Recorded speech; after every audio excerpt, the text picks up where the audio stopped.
believe that for you to be a minister of the gospel, you don't have any quiet conviction that the world only came out of evolution. Could we agree together on that? That in the beginning, God,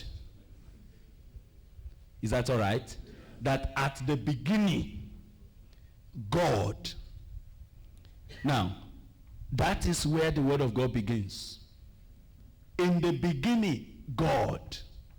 That already proves that God did not begin. Is that all right? He is the beginner of every beginning, but he himself never began.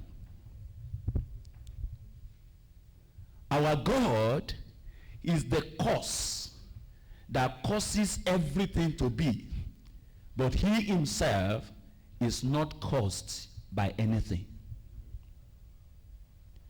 Our God is the self-sufficient God that provides every sufficiency for everything, either in heaven and on earth.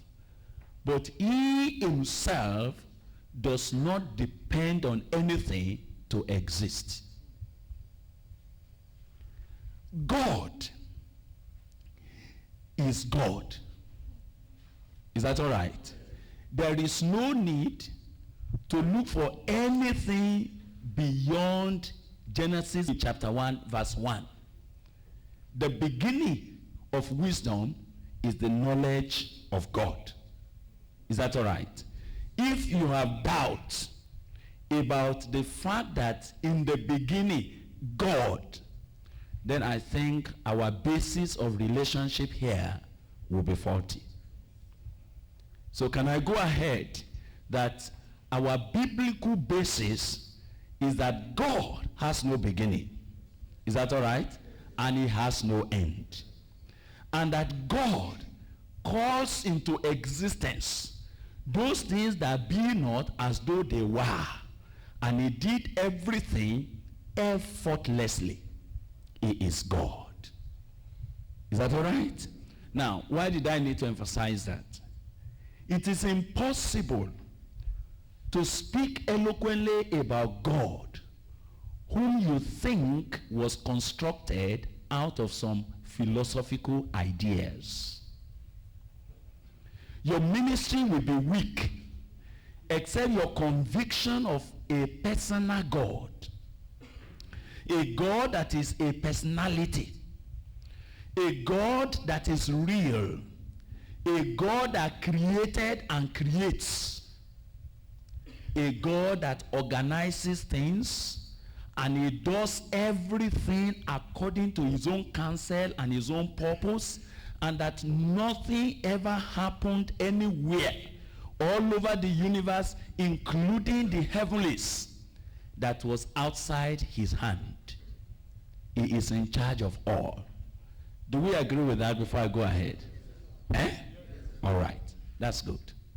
So we wanted to note that in the beginning, God created the heavens and the earth. That's all right. All other scriptures in the book of Psalms, either Psalm 24, Psalm 115, they continue to re-emphasize this, that God created.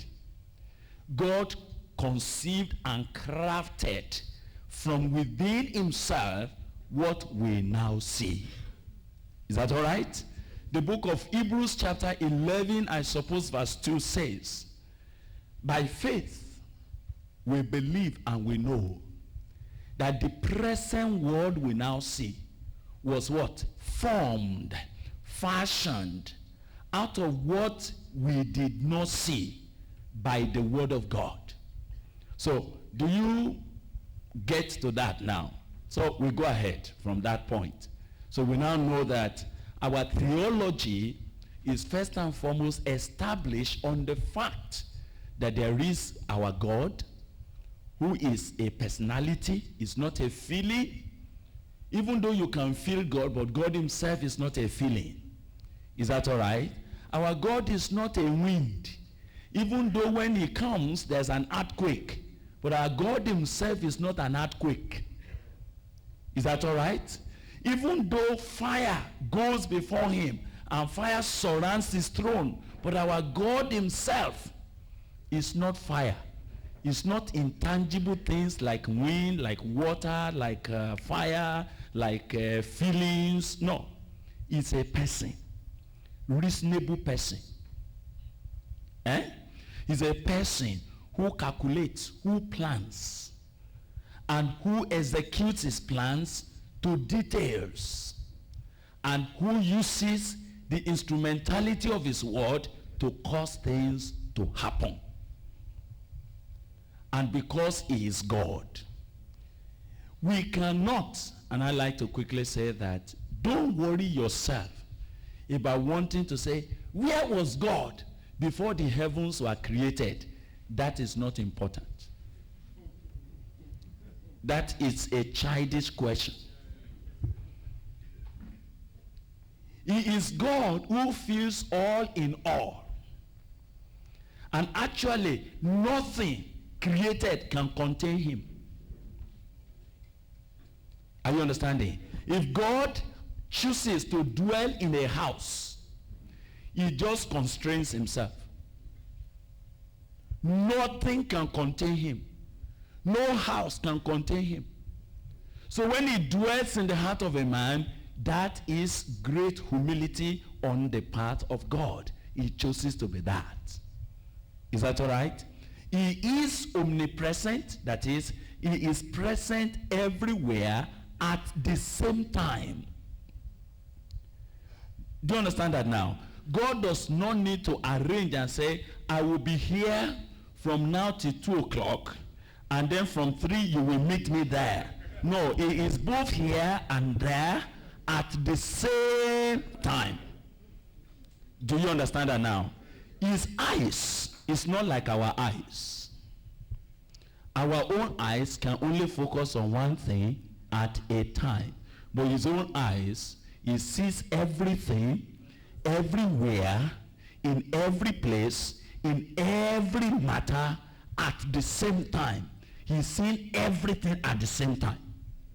So if God is looking here now, at the same time that he's looking at us in Boko, he's also looking at them in America, he's looking at them everywhere, and his vision is never blurred because he's seen another man.